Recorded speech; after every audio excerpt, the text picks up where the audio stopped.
Hey everyone, this is Wednesday and it's another day where I'm kind of scrambling. It's a good thing. Lots going on, lots of good stuff. Today I wanted to talk a little bit about commingling funds and why you probably do it and why you really shouldn't and what to do if you do.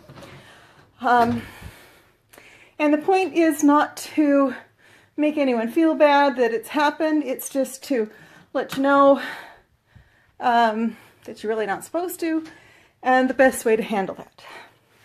So commingling funds happens, first let me kind of define it. Your business owns money. It owns bank accounts. You own bank accounts. But your business is not you and you are not your business. So your business owns money that you personally do not own. And you own money that is not owned by your business. Lots of people kind of have trouble processing that idea, which is fine, because they think that, it's their money, it's their business. And that's true to an extent. But your business holds those funds kind of in trust. In other words, your business funds are there for your business to pay bills. Think of it as being an entirely different person. Now, you have control over all the money, and you can spend that money.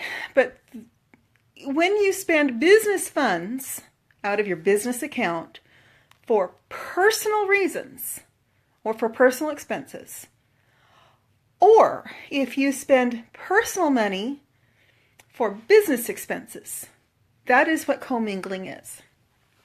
And it is a no-no. And everybody does it. I mean, everybody. I have seen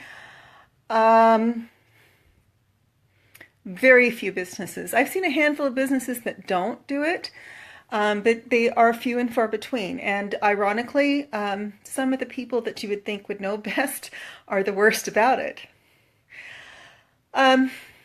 So that's what commingling is. I see it all the time. In fact, I used to joke that I could tell that if the wife took the business credit card, the business debit card, and started shopping, then I pretty much knew the business was going under because she's spending all of the business's money and it does not belong to the family. It belongs to the business.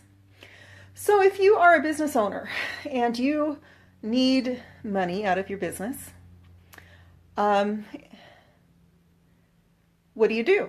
Well, you write yourself a check and you put that money in your personal account, or you transfer the money into your personal account.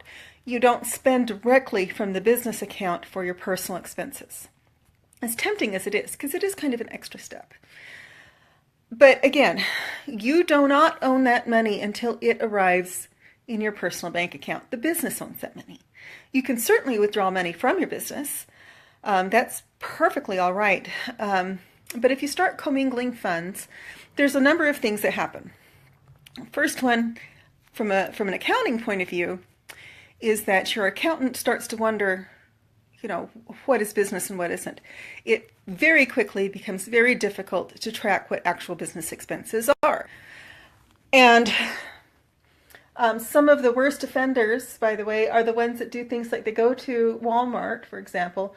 We all know you can get anything at Walmart, from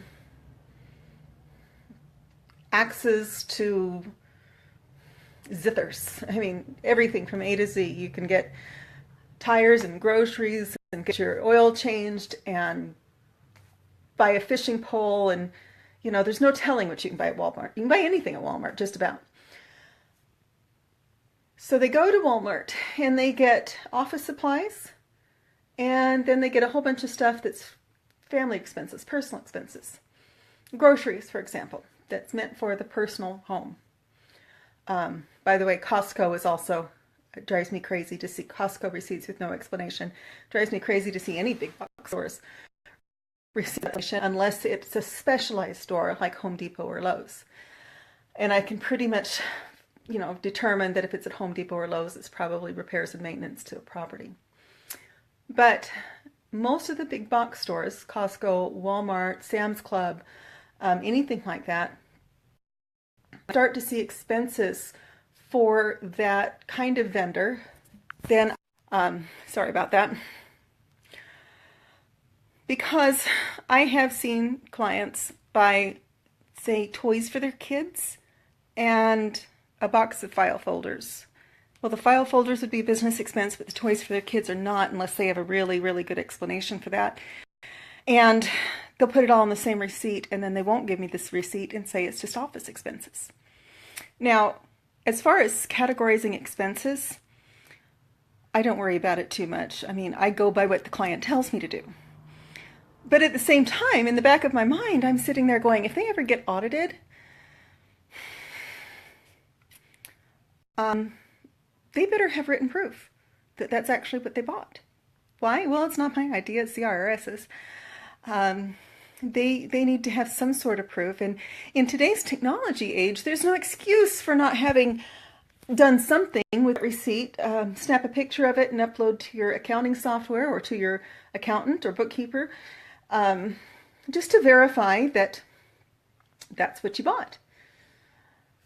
Another thing that I do see a lot is someone will go in and they will buy clothes, for example, pick a clothing store, and they will run that through their office or their business credit card.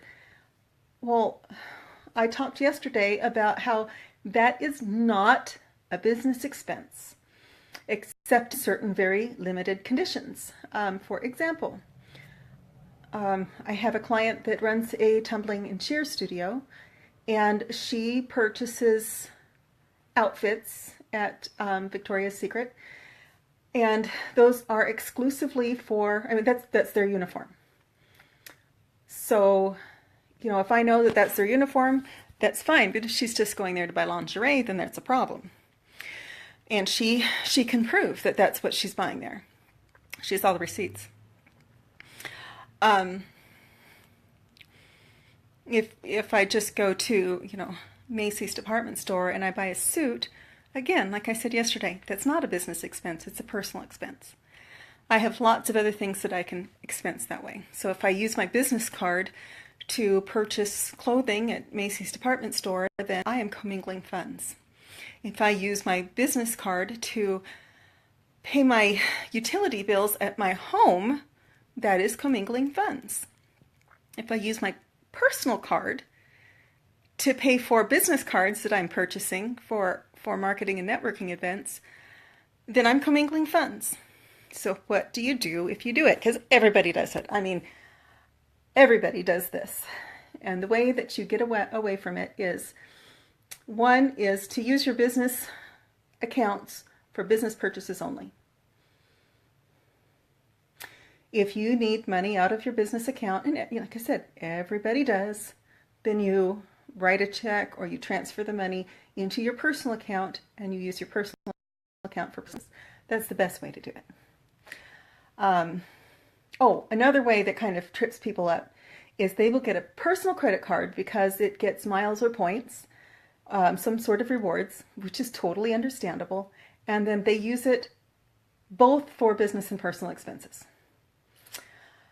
Technically, I should be advising you to get a business card for your business expenses and a personal card for your personal expenses. But I know I've had tons of clients that don't want to do that because the rewards are better on this card than it is on a business card. And I really can't fault them for that. That makes perfect sense to me. But if you do open a personal credit card account for your business, make sure you only use it for your business. Don't spend money that's meant to be personal. Now, after that lecture,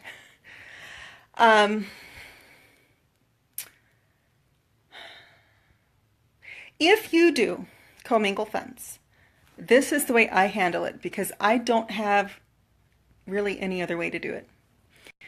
And this is the way that makes the most sense to me, and I've been doing this for a very long time. And talked to a lot of CPAs about the best way to do this, and this is what we've come up with. If you spend personal money out of your business account, I will put that in an account called Members Draw. If you own, if your business incorporated, it's called shareholder distributions.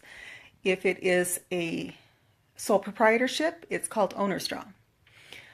That's the money that you put into and take out of your account. So whether you're spending personal money on business stuff and you give me a receipt for it and tell me that's what you did, or you're spending business money for personal stuff and you give me a receipt for it and tell me that's what you did, that's going to go into and out of a draw or equity account of some kind.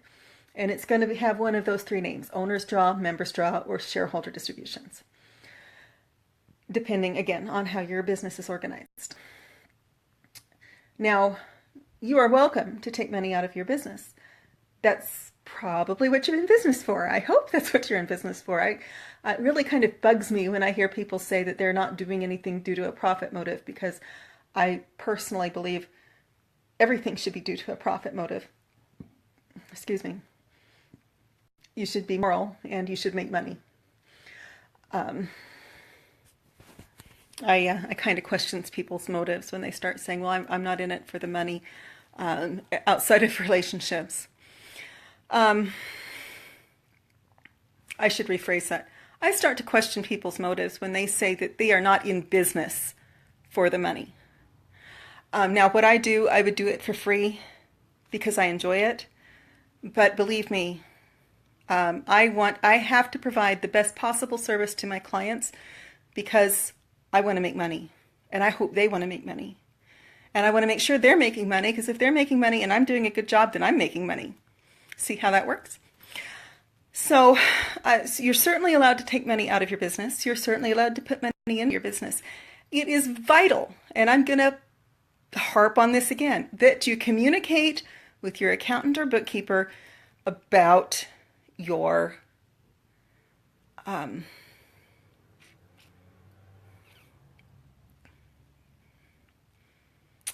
about your spending, about your bookkeeping. We don't have a magic 8 ball. I swear I'm going to find a magic 8 ball and I'm going to buy it just to keep it on my desk so I have it to point this out to clients. I don't have any way of knowing what some of these expenses are for. Most of them I do. For example, if you bring me a receipt from the post office, well, I'm pretty sure it's for postage. If you bring me a receipt from the gas station, I'm pretty sure that's for gas, unless it's like $1.30 something. And then I'm pretty sure you bought a drink. But if there's a check for $5,000 and I don't know what it's for, it's vital, absolutely vital, that you communicate with me about your books and about your accounts. Like I said, everybody commingles, and when you do commingle funds, we run it through the draw account, the equity account, and that's exactly what that account is for. Again, if you commingle like crazy, the important thing at that point is to be very open in communication with your bookkeeper. And I know I've said this before, and I'm going to say it again. It's just like talking to your doctor. Believe me, at this point, I've heard everything, and then some. So I'm certainly not going to have any judgment on you, because I've probably seen worse. I always chuckle when people say, I've probably the worst books you've ever seen, and I always can say, no, not yet. There's been a few that have been even worse. So, keep those lines of communication open with your accountant, and make sure that you are upfront about what you're spending on. Now, and keep in mind, you hired a bookkeeper or an accountant because of our expertise. I have been doing this full time for 10 years. I have been doing in bookkeeping and accounting for 25. And I know some people don't like me to talk about my tenure or my experience, but you know what? I have learned a lot, and I've learned a lot out of books, and I've learned a lot out of dealing with clients, and people hire me because I have experience, and I have experienced everything. And I at this point kind of say pretty openly, if you have a problem with your books, I have seen it. If you're not sure how to handle something, I've probably handled it before. Yeah, so that's pretty much Spend your personal money out of your personal account. Spend your business expenses out of your business account. That's what they're there for. That's why you have two separate accounts. And if you decide not to do that for some reason or another, they will go through the members draw account and make sure that your accountant or bookkeeper is aware that that's what you did. That's pretty much it for tonight. You guys have a wonderful Wednesday night. I've got to go pick up my boy from Scouts in just a few minutes. I'm so proud of him. He turns 14 next week. So you guys have a wonderful night, and I will see you tomorrow.